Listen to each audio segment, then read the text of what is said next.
محترم سامعین حاضرین، السلام علیکم ورحمۃ اللہ تعالی وبرکاتہ۔ الحمدللہ وکفا، سلام علی عبادہ الذین اصطفیٰ، اما بعد فاعوذ باللہ من الشیطان الرجیم بفضلک بسم اللہ الرحمن الرحیم۔ صبغۃ اللہ ومن احسن من اللہ صبغہ ونحن له عابدون۔ صدق اللہ العظیم وصدق رسولہ النبی الکریم۔ درود پاک پڑھیں، اللہم صلی علی سیدنا مولانا محمد معدن الجود والکرم وآلہ وبارک وسلم۔ صلو علیہ صلاۃ وسلام علیک یا رسول اللہ صلی اللہ تعالی علیہ وسلم۔ حضرات محترم، آئیے سب سے پہلے حصول برکت کے لیے منقبت سرکار خواجہ غریب نواز رضی اللہ تعالیٰ عنہ کے کچھ اشعار پیش کرنے کی سعادت حاصل کر رہا ہوں، توجہ کا طالب ہوں، توجہ کے ساتھ سماعت فرمائیں۔ جمال مظہر مشکل کشا غریب نواز، جمال مظہر مشکل کشا غریب نواز، ہیں جان بنت رسول خدا غریب نواز، ہیں جان بنت رسول خدا غریب نواز، غنی کی شان سخاوت کہ آپ ہیں پیکر، غنی کی شان سخاوت کہ آپ ہیں پیکر، علی کی شان شجاعت نما غریب نواز، علی کی شان شجاعت نما غریب نواز، اور تیرے وجود کی کرنوں نے اے شہ اجمیر، تیرے وجود کی کرنوں نے اے شہ اجمیر دیار ہند کو بخشی جلا غریب نواز، دیار ہند کو بخشی جلا غریب نواز،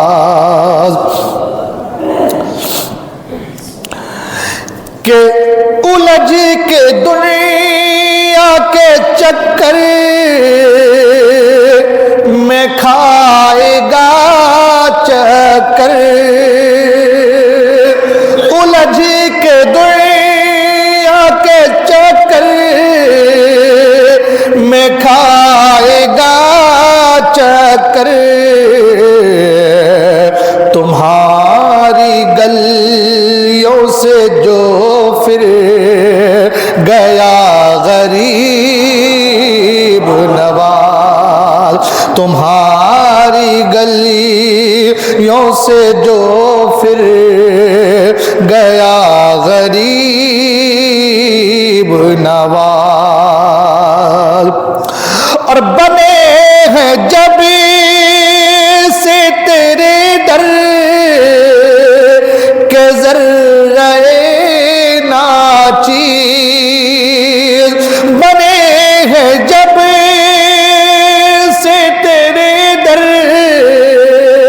کہ ذرہ ناچیز ہمارا سو یا مقدر جگہ غریب نواز ہمارا سو یا مقدر جگہ غریب نواز. اور بہت خوبصورت شعر اس قبیل کا کہ تمہارے پاس نہیں ہے طبیب میرا علاج، تمہارے پاس نہیں ہے طبیب میرا علاج، کریں گے حل میرا ہر مسئلہ غریب نواز، کریں گے حل میرا ہر مسئلہ غریب نواز. اور بھنور بھی دیتا ہے رستہ ہماری کشتی کو، بھنور بھی دیتا ہے رستہ ہماری کشتی کو، تمہارے نام کا ہے آسرا غریب نواز، تمہارے نام کا ہے آسرا غریب نواز. اور آخری شعر مقطع کا شعر کہ مصیبت اسی کی ہوئی خود مصیبتوں کی شکار، مصیبت اسی کی ہوئی خود مصیبتوں کی شکار، پکارا دل سے حسن جس نے یا غریب نواز، پکارا دل سے حسن جس نے یا غریب نواز، جمال مظہر مشکل کشا غریب نواز. درود پاک پڑھیں. اللہم صلی علی سیدنا شفیعنا سندنا مابانا وملجانا ومولانا محمد معدن الجود والکرم منبع العلم والحلم والحکم والہ الکرام وابنہ الکریم بارک وسلم صلو علیہ الصلاة والسلام علیک یا رسول اللہ صلی اللہ تعالی علیہ وسلم. قرآن مجید کے جس آیت مبارکہ کو میں نے سرمایہ سخن بنایا ہے، اسی آیت مبارکہ کے تحت پچھلے جمعہ کو گفتگو ہوئی اور میں نے یہ کہا تھا کہ انشاءاللہ الرحمن اسی آیت مبارکہ کے تحت کچھ باتیں میں اگلے جمعہ کو آپ کے گوش گزار کرنے کی کوشش کروں گا. اللہ تبارک و تعالی ارشاد فرماتا ہے صبغۃ اللہ، ہم نے اللہ کی رینی لی، ومن احسن من اللہ صبغہ، اور اللہ سے بہتر کس کی رینی یعنی کس کا رنگ، وَنَحْنُ لَهُ عَابِدُونَ، اور ہم اسی کو پوجتے ہیں. حضرات محترم،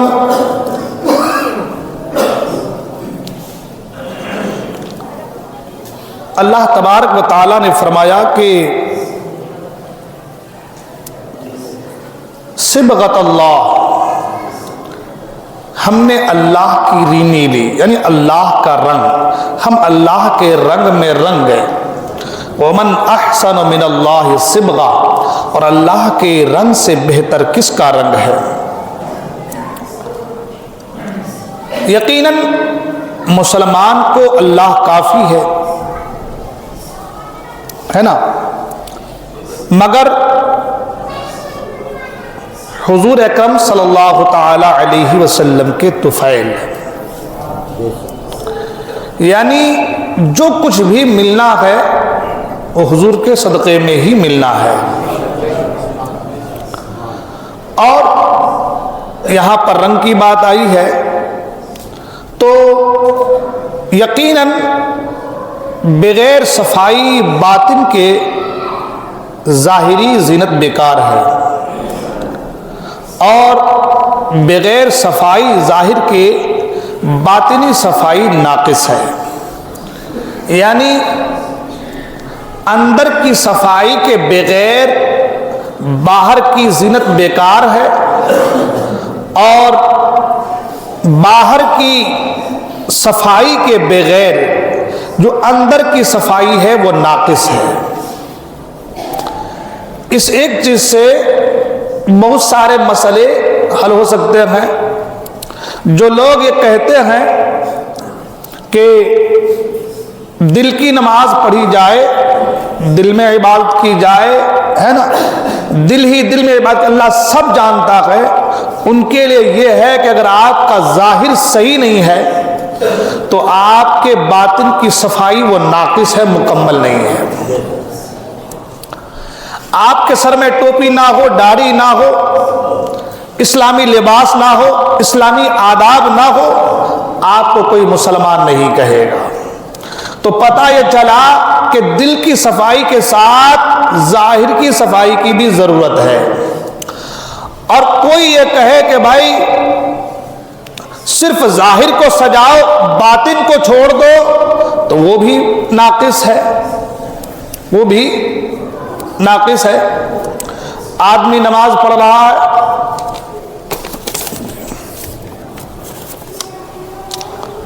آدمی نماز پڑھ رہا ہے، روزہ رکھ رہا ہے، حج کر رہا ہے، لیکن دل میں بغض و عناد بھرا پڑا ہے، دوسرے کے مال کو ہڑپ رہا ہے، دوسرے پر ظلم کر رہا ہے، دل میں دوسرے کے لیے غیبت ہے، بہت ساری چیزیں ہیں، تو دل کی صفائی نہیں ہے۔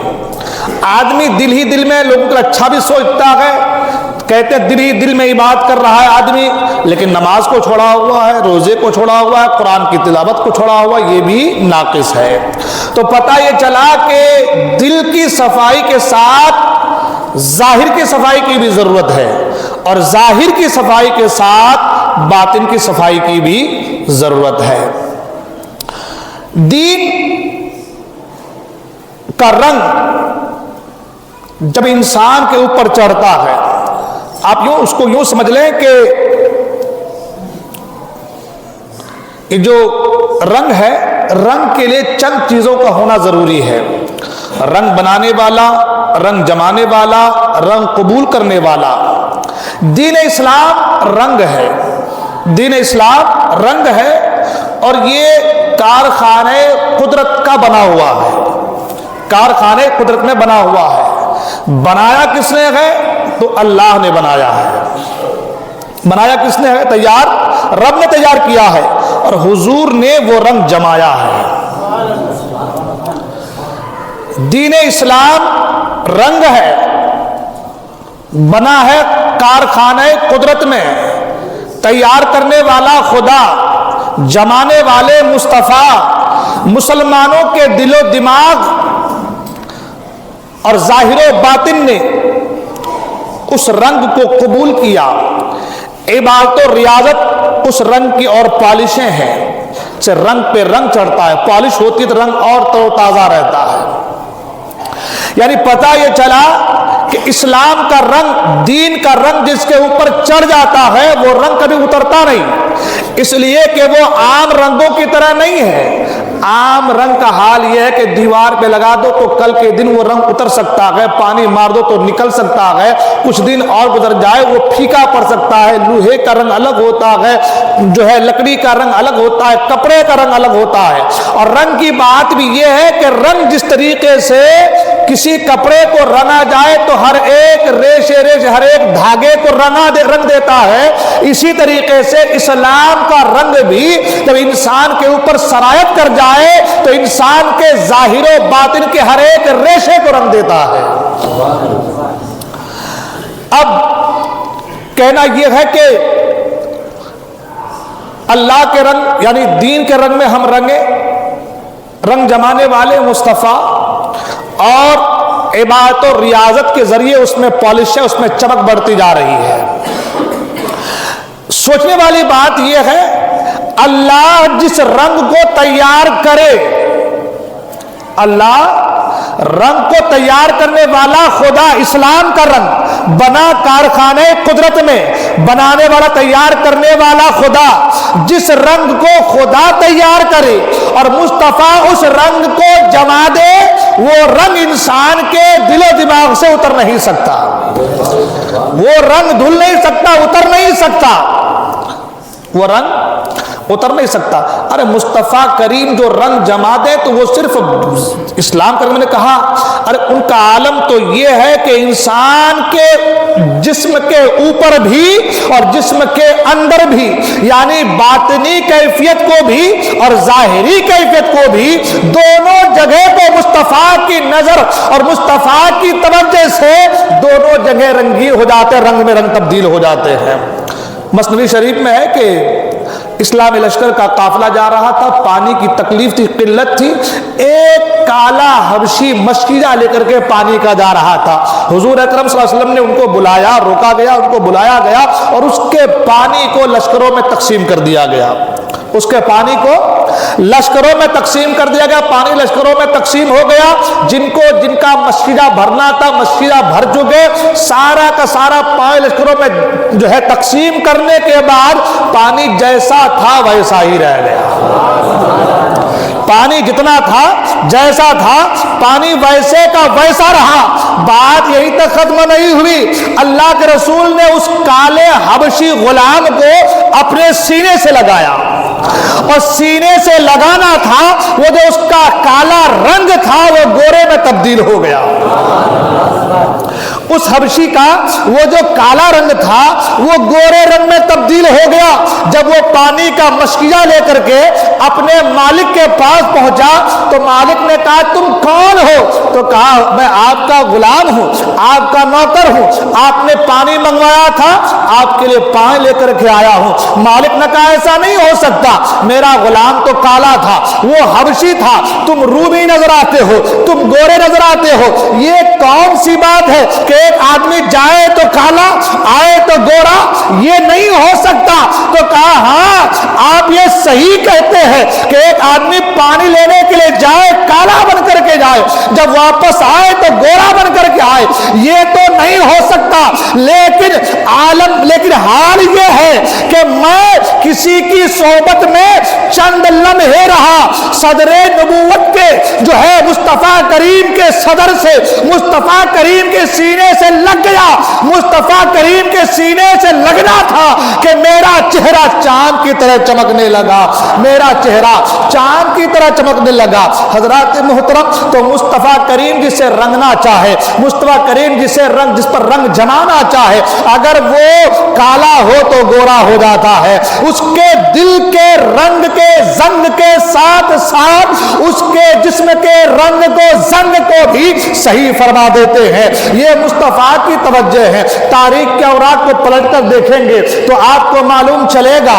اللہ اکبر، صدیق اکبر کی زندگی کو اٹھا کر دیکھ لے، عمر فاروق اعظم کی زندگی کو اٹھا کر دیکھ لے، عثمان ذو النورین کی زندگی کو اٹھا کر دیکھ لے، مولا کائنات کی ہسٹری کو پڑھ لے، عبد الرحمن بن عوف کی زندگی کو دیکھ لے، ایک بعد دیگر صحابہ کرام کی زندگیوں کو آپ مطالعہ کریں، پڑھیں تو معلوم چلے گا ایسے ایسے لوگ اسلام میں داخل ہوئے ہیں کہ جو اسلام لانے سے پہلے جن کا معاملہ کچھ اور تھا، لیکن جیسے ہی اسلام کے دامن میں آئے تو مقام اتنا بلند و بالا ہو گیا کہ حضور فرماتے ہیں میرے صحابہ ستاروں کی مانند ہے، تم ان میں سے کسی ایک کی پیروی کرو گے تم کامیاب و کامراں ہوتے نظر آؤ گے، تم ہدایت یافتہ ہوتے نظر آؤ گے۔ پتا چلا خود جو نہ تھے راہ پر وہ اوروں کے حاوی بن گئے، جو خود راہ سے بھٹکے ہوئے تھے، لیکن اسلام کے دامن میں آیا۔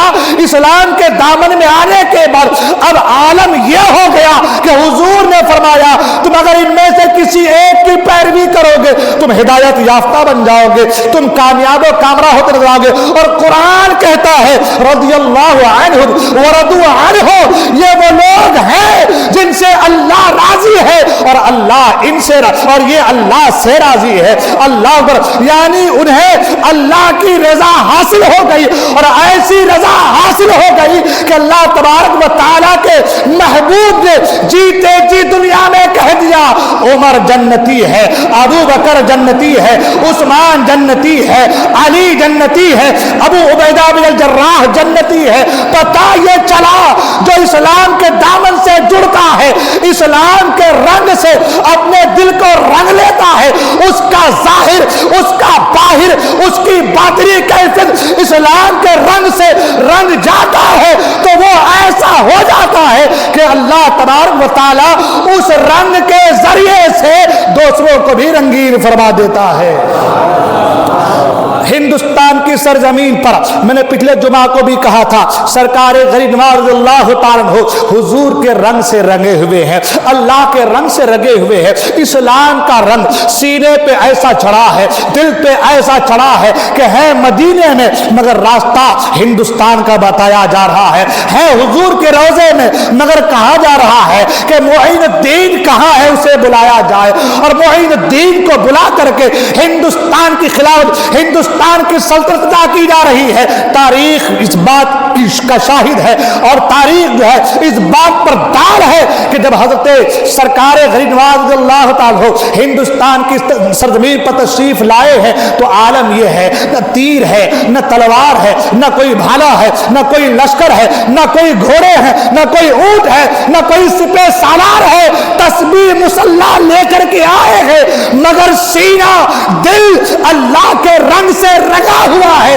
تو تاریخ جب بتاتی ہے ایک دو نہیں بلکہ 90 لاکھ لوگ کلمہ پڑھنے پر مجبور ہو جاتے ہیں، 90 لاکھ لوگ دائرہ اسلام میں داخل ہو جاتے ہیں۔ میں پوچھنا چاہتا ہوں وہ کون سا رنگ تھا جس رنگ کو معین الدین نے اپنے سینے، جس رنگ سے معین الدین نے اپنے دل کو رنگا تھا، سرکار غریب نواز نے اپنے ظاہر و باہر کو رنگا تھا۔ میں عرض یہ کرنا چاہوں گا قرآن مجید میں اللہ فرماتا ہے صبغۃ اللہ، اللہ کا رنگ، جس کا دل، جس کا ظاہر، جس کا باطن اللہ کے رنگ سے رنگ جائے وہ کامیاب ہو جاتا ہے۔ اتنا ہی نہیں قرآن کہتا ہے ومن احسن من اللہ صبغہ، اللہ کے رنگ سے بہتر کس کا رنگ ہے؟ ہم نے اللہ کی رینی لی ہے، اللہ کی رینی سے بہتر، اللہ کے رنگ سے بہتر کس کا رنگ ہے؟ اللہ اکبر۔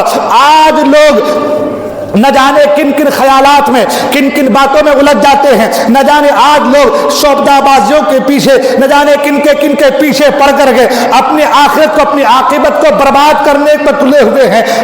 میں عرض کرنا چاہوں گا اے لوگو، جس دن تمہارا ظاہر، جس دن تمہارا باطن اللہ کے رنگ سے رنگ گیا، دین اسلام کے رنگ سے رنگ گیا، حضور نے تمہارے سینوں کو عشق مصطفیٰ سے اور محبت الہی سے جس دن تمہارے سینے کو رنگ دیا اس دن تم کامیاب و کامراں ہوتے نظر آؤ گے۔ جو بھی تم سے ملے گا وہ خود رنگتا چلا جائے گا۔ دیکھو حضرت غریب نواز سے قطب الدین بختیار کاکی ملتے ہیں، رنگ میں رنگ جاتے ہیں، ان کے ساتھ جو ہے حضرت بافردین گنج شکر ملتے ہیں، رنگ میں رنگ جاتے ہیں، ان سے راؤدین صابر کلیر ملتے ہیں، رنگ میں رنگ جاتے ہیں، ان سے جو ہے نظام الدین اولیاء ملتے ہیں، رنگ میں رنگ جاتے ہیں، ان سے امیر خسرو ملتے ہیں، رنگ میں رنگ جاتے ہیں۔ ایک بادیگر یہ سلسلہ چلتا جاتا ہے، آپ تاریخ پڑھیں گے تو معلوم چلے گا۔ امیر امیر خسرو کے تعلق سے ہے. جب ایک جنازے کا مسئلہ تھا اور حکم یہ تھا, اعلان یہ تھا کہ جو جنازے کی نماز پڑھ لے گا وہ جنتی ہو جائے گا, مگر جنازے کی نماز نہیں پڑھے واپس آ گئے. پیر نے کہا دیری کیوں ہوئی, کس وجہ سے لیٹ آئے ہو؟ کہا حضور کیا بتاؤں, شہر میں بڑا ازدحام تھا, بڑی بھیڑ تھی, لوگوں کا تانتا بندھا ہوا تھا. کہا بات کیا ہے؟ کہا حضور بات یہ ہے, اعلان تھا فلاں بزرگ کا جنازہ جا رہا ہے, جو جنتی ہونا چاہتا ہے وہ ان کی جنازہ پڑھ لے. تو کہا پھر تم نے پڑھ لی؟ تو کہا حضور نہیں پڑھی. تو کہا کیوں نہیں, تمہیں جنت نہیں چاہیے؟ کہا جنت تو چاہیے مگر آپ سے چاہیے, مجھے رنگنا ہے آپ کے سینے میں جو دین کا رنگ ہے, آپ کے سینے میں جو اللہ کا رنگ ہے, آپ کے دل میں جو مصطفیٰ کا رنگ ہے, اس رنگ سے مجھے رنگنا ہے, اس رنگ میں رنگنا ہے. اور جب رنگ سے امیر خسرو جب نظام الدین اولیاء دہلی کے رنگ سے رنگ جاتے ہیں, تو آج جو بھی نظام الدین اولیاء کی بارگاہ میں حاضری کے لیے جاتے ہیں, سب سے پہلے امیر خسرو کی بارگاہ میں حاضری دیتے نظر آتے ہیں. پتہ یہ چلا اللہ کے رنگ میں رنگیے, دین کے رنگ میں رنگیے, عشق مصطفیٰ کے رنگ میں رنگیے. اور جب آدمی اس رنگ میں رنگتا ہے تو ظاہر و باطن دونوں پاک و صاف ہوتا نظر آتا ہے. لیکن آج ہمارا حال, ہم تو کچھ اور رنگ میں رنگنا چاہتے ہیں. آج ہم اور آپ تو اب یہ جو آیت کریمہ اس کی تشریح اور اس کی تفسیر میں بہت ساری چیزیں جو میں لے کر کے آیا ہوں وہ چیزیں باقی رہ گئی. مگر کہنا یہ ہے, تقریر تو بارہا ہوتی ہے, ہر جمعہ کو ہوتی ہے, ہر محلے میں تقریر ہوتی ہے, ہم لوگ بہت سنتے ہیں, عمل کے میدان میں بڑے پیچھے نظر آتے ہیں. قرآن نے کہا اللہ کے رنگ میں رنگو, اللہ کے رنگ سے بہتر کس کا رنگ ہے؟ توجہ دے لو, چھوڑیے اس کو. اللہ کے رنگ سے بہتر کس کا رنگ ہے؟ مگر ہم کون سے رنگ میں رنگ رہے ہیں؟ عیاشیوں کے رنگ میں رنگ رہے ہیں, بدکاریوں کے رنگ میں رنگ رہے ہیں, گناہوں کے رنگ میں رنگ رہے ہیں, شرابیوں کے رنگ میں رنگ رہے ہیں, کبابیوں کے رنگ میں رنگ رہے ہیں, زناکاریوں کے رنگ میں رنگ رہے ہیں, خرافاتیوں کے رنگ میں رنگ رہے ہیں, برے کاموں کے رنگ میں رنگ رہے ہیں. ہمارا حال کچھ اور ہو گیا. ابھی دیکھیں نا آپ, 2-4 دن پہلے آپ کا الیکشن گزرا, پوری سڑکیں جتنی تھی سب رنگ گئی ہے. رنگا کہ نہیں رنگا؟ ہزاروں کے ہزاروں روپے, وہ کیا بولتے ہیں, گلال بولتے اس کو, وہ رنگ, ہزاروں کے ہزاروں روپے اس چیز میں لوگوں نے ختم کر دیے. میں یہ نہیں کہ کسی کے تعلق کسی کے خلاف, لیکن سینے پہ ہاتھ رکھ کر کے بتاؤ, اگر وہ پیسہ کسی غریب کو دیا جاتا تو مجھے بتاؤ اس کا کتنا بڑا مسئلہ حل ہو جاتا. ہاں, ہوتا کہ نہیں ہوتا؟ وہ صرف اڑا دیے گئے, برباد کر دیے گئے, پھینک دیے گئے. پوری سڑکیں آج رنگین ہو گئی. میں نے ایسے ایسے لوگوں کو دیکھا, اتنی بڑی بڑی داڑھی اور پورا وجود اسی گلال میں بھرا پڑا ہے, اور میاں سیلفی لے کر کے فیس بک میں ڈال رہے ہیں, ٹویٹر میں, واٹس ایپ میں رکھ رہے ہیں, یہ دیکھو میری داڑھی. بغیر تجھے شرم نہیں آئی؟ اسلام کا مذاق بنا رہا ہے, شریعت کا مذاق بنا رہا ہے. تیرے چہرے پہ داڑھی ہے, کون دیکھ کر تجھے کہے گا کہ تو مسلمان ہے؟ ایک مسلمان کا یہ طریقہ ہونا چاہیے. ایک تو یہ کہ گناہ, اور دوسرا یہ کہ گناہ پر گناہ, اس لیے کہ گناہ کا اظہار کرنا بھی گناہ ہے. گناہ کرنا تو ہے ہی, اس گناہ کو عام کرنا یہ بھی گناہ ہے. اسٹیٹس رکھا جا رہا ہے, واٹس ایپ پہ, فیس بک پہ, انسٹاگرام پہ ڈالا جا رہا ہے. لوگ دیکھیں گے دیکھو میں داڑھی والا آدمی, اتنی بڑی داڑھی ہے میری, کیسے گلال لگا کے ہو. شرم آنی چاہیے. اسلام کا مذاق بنا رہے ہیں ہم لوگ. ایک غیر جو غیر ہے وہ یہ کہے گا کہ یہ مسلمانوں کا طریقہ نہیں ہے, کیونکہ آپ سے اور ہم سے زیادہ آج لوگ دین اسلام کی اسٹڈی کر رہے ہیں. ہم سے وہ لوگ پڑھ رہے کتابیں کہ اسلام میں کیا کیا ہے.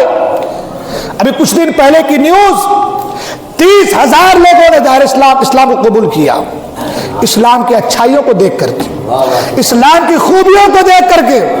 اور آج ہم جیسے لوگ اسی اسلام کو سرے بازار بدنام کرنے پہ لگے ہوئے، سرے بازار بدنام کر رہے ہیں اسلام کو۔ اتوار سے لے کر کے بدھ تک، اتوار، پیر، منگل، بدھ، کنٹینیو 4 دن عین عشاء کی نماز پر ڈی جے بجائے گئے۔ نماز ہو رہی ہے، آواز ایسی آ رہی ہے کہ اللہ کی پناہ۔ خوشی منائیے، خوشی منانا منع نہیں ہے، لیکن مجھے بتائیے کہ آپ کیا بتانا چاہتے ہیں کہ یہی اسلام ہے کہ جب نماز پڑھا جائے تو ان کے نماز میں خلل پیدا کرو؟ میں کسی ایک کا نام، کسی فرد کا نام نہیں، ہر جگہ ہوا یہ، پورے گاؤں کو دیکھا میں، ہر جگہ کا یہ معاملہ ہے۔ کنٹینیو 4 دن بجے ہیں، وہ پٹھاکے زور زور کے کہ آدمی نماز کرت کا تو بھول جائے، جبکہ شریعت یہ کہتی ہے، فقہا یہ فرماتے ہیں کہ فجر کی نماز کے بعد جب صلاۃ و سلام پڑھتے ہیں وہ بھی 2-1 شعر پڑھ کے جلدی سے مکمل کیا جائے کہ کسی نمازی کو تکلیف نہ ہو۔ صلاۃ و سلام، حضور کی بارگاہ میں سلام پڑھنے کا جو معاملہ ہے اس کو بھی کہا گیا ہے کہ وہ نماز پڑھ رہا ہے، تمہاری وجہ سے اس کی نماز میں کوئی خلل نہ آ جائے تو جلدی کر لو، 2-1 شعر پڑھ کر کے مکمل کر لو۔ مگر ہم اور آپ کیا کر رہے ہیں؟ زور زور سے ڈی جے بجا کر کے نمازوں میں خلل پیدا کر رہے ہیں۔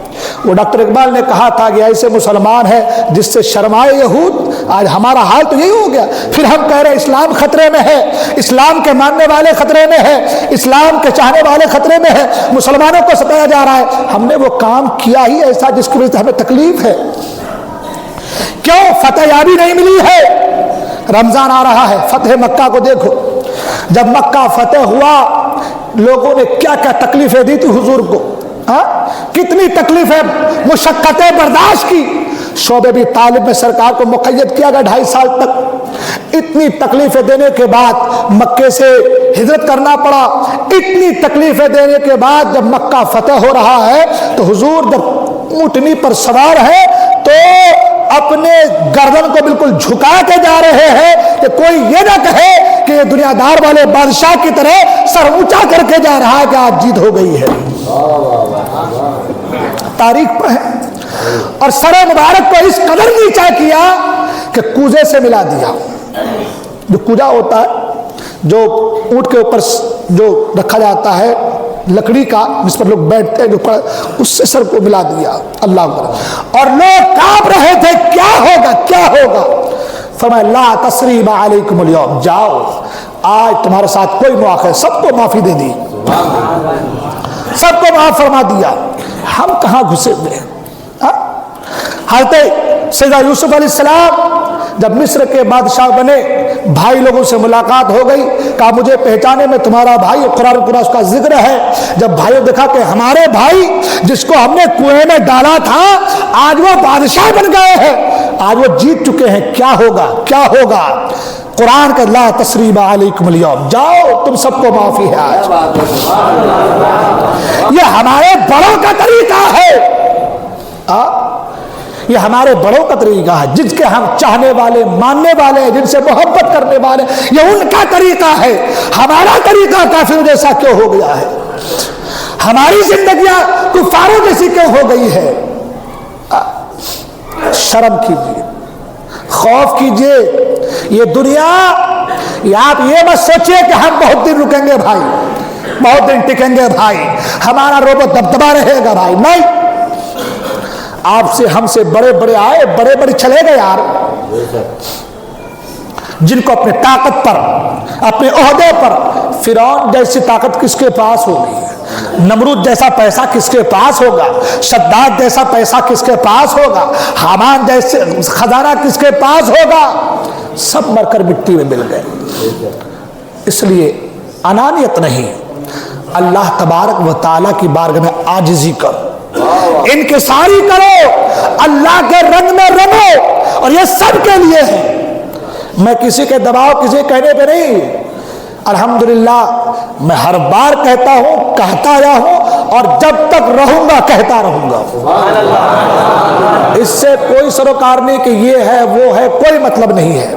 حق بات کہنا یہ ہماری ذمہ داری ہے، اور حق پیغام کو آگ تک پہنچانا ہماری ذمہ داری ہے، اور اسے قبول کرنا، اچھے لوگ قبول کر لیں گے، یہ آپ کی ذمہ داری ہے۔ اس لیے حق کے ساتھ رہیے، اچھا کام کیجیے، نیک کام کیجیے، سب کے لیے ہے۔ کچھ لوگ سوچتے ہیں ارے باپ رے باپ، ہم تو بچ گئے، ہم تو اچھے لوگ ہیں بھائی، ایسا مت سوچیے۔ دیکھیے آپ کو بتا رہا ہوں میں نے کہا اللہ فرماتا صبغۃ اللہ ومن احسن من اللہ صبغہ، ہم نے اللہ کے رنگ کو لیا ہے، اللہ کے رنگ سے بہتر کس کا رنگ ہے؟ کبھی اپنے اوپر غور کیجئے کہ اگر ہم نماز پڑھنے کے بعد کسی کی غیبت کرتے، کسی کی برائی کرتے، کسی کی چغلی کرتے، کسی کو دھوکہ دیتے، کسی کے مال کو ہڑپ لیتے ہیں، تو کیا ہمارا باطن صاف ہے؟ ظاہر تو نمازوں سے سجا لیا، تو کیا باطن صاف ہے؟ تو کہیں گے نہ، ہم تو دھوکہ دے رہے، ہم تو غیبت کر رہے ہیں، کسی کی برائی کر رہے ہیں، کسی کا مذاق بنا رہے ہیں، کسی کا ٹھٹا کر رہے ہیں، ہم تو دوسرے کو تکلیف دے رہے ہیں، تو پھر ہمارا باطن صاف نہیں ہے۔ تو اپنے باطن کی اصلاح کیجیے، اپنے باطن، اور اگر آپ کا ظاہر ٹھیک ہے، باطن ٹھیک ہے، آپ دوسروں کے اچھا سلوک، اچھا ویوہار کرتے ہیں، اور نمازوں کو، حج کو، زکوٰۃ کو، ان چیزوں کو چھوڑ دیتے ہیں، تو بھی آپ کامیاب نہیں ہیں۔ ان چیزوں کو اپنائیے کہ یہ چیزیں، یہ اعمال حسنہ، یہ عبادت و ریاضت، یہ اللہ کی رنگ سے ہم نے اپنے دل کو رنگا ہے، اس دل کے رنگ کی یہ پالشیں ہیں، یہ اس کو اور پاک کرتی ہیں، اور صاف کرتی ہیں، اور مبرہ کرتی ہیں، منزہ کرتی ہے۔ لہذا اللہ کے واسطے، خدا کے واسطے ان چیزوں سے توبہ کیجیے۔ یہ باتیں بتانے کا مقصد یہ، کچھ لوگ یہ بھی سوچتے ہیں ارے بھائی جتنا بولیں گے ہم اتنا کریں گے، یہ پہلے بات ہو چکی ہے۔ میں نے ابھی محرم الحرام کے مہینے کے اوپر جو ہے وہ اپنا جو نکلتا پیرہن، اس پہ میں نے کہا تھا ڈی جے کے تعلق سے، الحمدللہ لوگوں نے قبول کیا، جنہوں نے کیا میں ان کا تہہ دل شکر گزار ہوں، شکریہ بھی ادا کیا میں، اور واقعی لوگ اچھے بھی ماشاء اللہ جو قبول کر لے۔ مگر کچھ لوگ ایسے بھی تھے جنہوں نے مدرسے کے آگے بجائی ہے نا، مدرسے کے سامنے، بالکل مسجد کے سامنے، مدرسے کے پاس بجائے۔ مجھے بتائیے کیوں بجائے؟ ضد میں حضرت کے، میرا کچھ بگڑے گا؟ میرا کچھ ہوگا؟ غلام احمد اللہ جہاں تھا وہی ہے، وہی رہے گا، خدا چاہے گا تو۔ میرا کچھ نہیں بگڑے گا، بگڑے گا تمہارا، کیونکہ میں تمہیں جنت میں جانے کا راستہ بتا رہا ہوں، اور تم جہنم کے راستے پر جانے کو ترس رہے ہو، تو میرا تو کچھ نہیں بگڑے گا، نہ یہاں اور نہ وہاں، اس لیے کہ جو پیغام مجھے پہنچانا وہ پہنچا دے رہا ہوں، مگر بگڑے گا تمہارا۔ دنیا والے بھی تمہیں ذلیل کریں گے، اور آخرت میں تو تمہیں ذلیل ہونا ہی ہونا ہے۔ تو کچھ لوگوں نے کیا کہا، مدرسے کے سامنے لگے بجایا۔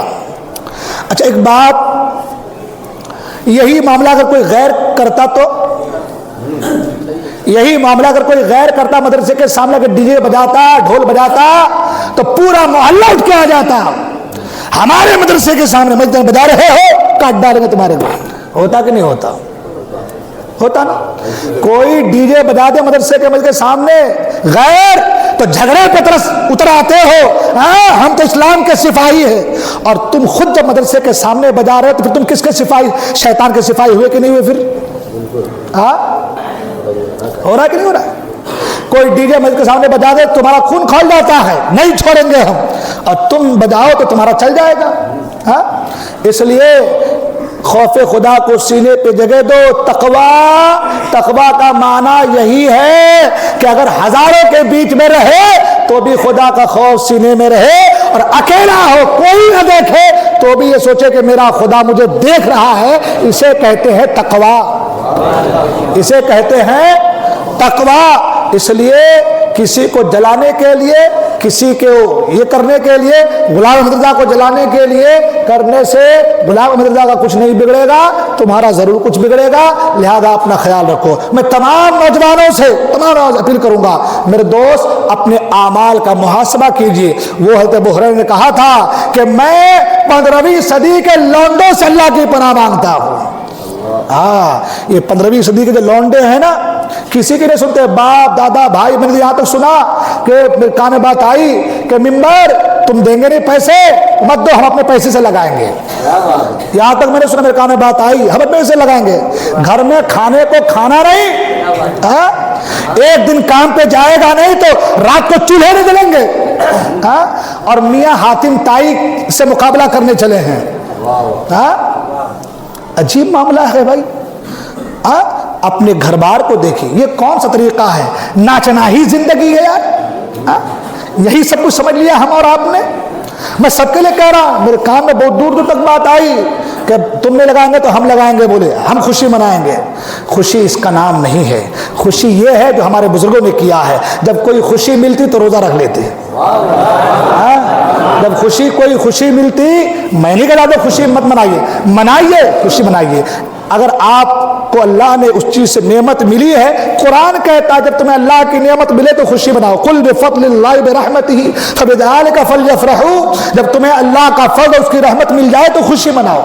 خوشی منانی چاہیے، لیکن یہ طریقہ نہیں ہے جو طریقہ آپ نے نوجوان دوستوں آپ نے اختیار. یہ طریقہ نہیں ہے خوشی منانے کے طریقے. ہاں تھوڑا بہت آپ لوگ جو ہے اپنے حساب سے جو ہے شریعت کے دائرے وہ کر لیے ہو گیا، لیکن خوشی منانے کا صحیح مقصد یہ ہے اللہ کی بارگاہ میں سر بسجود ہو جاؤ. مولا تو نے مجھے یہ مقام دیا ہے، یہ سب تیرے طفیل ہے، یہ سب تو نے عطا کیا ہے، تیرے محبوب کے طفیل سب تو نے عطا کیا ہے اس کا. اور اللہ نے فرمایا لئن شکرتم لازیدنکم. جو میرا شکریہ ادا کرتا ہے اللہ فرمایا اسے میں اور بڑھا دیتا ہوں، اسے میں اور عطا کرتا ہوں. اس لیے اللہ کا شکر ادا کرو، اللہ کی بندگی کرو، اللہ کی یاد میں سر بسجود ہو جاؤ، گناہوں سے بچو، نیک اعمال کرو، اچھے عمل کرو. اللہ تعالی ہم سب کو دارین کی سعادتوں سے مالا مال فرمائے، تمام خرافاتوں سے، تمام برائیوں سے ہماری حفاظت فرمائے. ہم سب کو دارین کی سعادتوں سے مالا مال. ایک اعلان سماعت فرما لیں. حاجی سیف الدین شیخ چاند نے اپنے والد محترم مرحوم شیخ چاند شیخ امام ان کے وصال ثواب کے لیے 2 پنکھے دیے. شیخ دلشیر شیخ گلشیر نے مرحومہ سریا بی کے وصال ثواب کے لیے 2 پنکھے دیے، اور 201 روپے طفیل سر نے اپنے والد محترم مرحوم عبدالحق کے وصال ثواب میں 1 پنکھا دیے. حاجی حکیم کی جانب سے 1 پنکھا دیا گیا. اور جو کچھ دینا چاہتے ہیں وہ حضرات دے سکتے. جیسا کہ پچھلے جمعہ کو اعلان ہوا تھا، جو حضرات بھی تو کام بہت بڑا ہوا ہے دینا چاہتے ہیں اس مسجد کے لیے، اللہ گھر کے لیے زیادہ تعاون کریں. اللہ تعالیٰ سب کو دارین کی سعادتوں سے مالا مال فرمائے. السلام علیکم ورحمۃ اللہ وبرکاتہ.